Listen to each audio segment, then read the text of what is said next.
હનુમાન સંસ્કૃત હનુમાન એ હિન્દુ દેવતા અને રામના પરમ ભક્ત અને સાથી છે. તેઓ બ્રહ્મચારી અને ચિરંજીવી તરીકે વર્ણવાયા છે.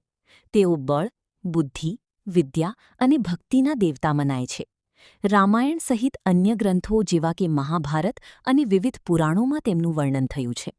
તેઓ અંજની અને કેસરીના પુત્ર તેમજ વાયુદેવના પુત્ર છે. 1-2 તેમનો જન્મ ચૈત્રી પૂનમને દિવસે થયો હતો, જેની હનુમાન જયંતી તરીકે ઉજવણી થાય છે. રામાયણમાં રામે સીતાની શોધનું કપરું કાર્ય હનુમાનને સોંપ્યું હતું. તે તેમણે બખૂબી નિભાવ્યું હતું. રામને હનુમાન ઉપર પૂર્ણ વિશ્વાસ હતો. તેથી જ જ્યારે રાવણના ભાઈ વિભીષણનો સ્વીકાર કરવો કે ન કરવો તે ગડમથલમાં પડેલા રામે સુગ્રીવના અભિપ્રાયને ઉવેખીને પણ હનુમાનજીના મંતવ્યનો સ્વીકાર કરેલો. કારણ કે રામ હનુમાનને માત્ર એક ભક્ત તરીકે જ નહોતા નિહાળતા, તેનામાં રહેલ માણસને પારખવાની અદ્ભુત શક્તિને પણ સમજતા હતા. હનુમાને સીતાની અશોક વાટિકામાં આત્મહત્યાના માર્ગે જતા અટકાવ્યા હતા. તેઓ માત્ર એક વિદ્વાન જ નહીં, એક વીર સૈનિક પણ હતા.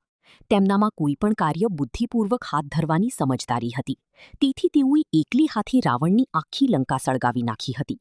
રામના કોઈપણ મહત્વના કાર્યો કે કટોકટીની ક્ષણોમાં હનુમાન હંમેશા સાથે હતા.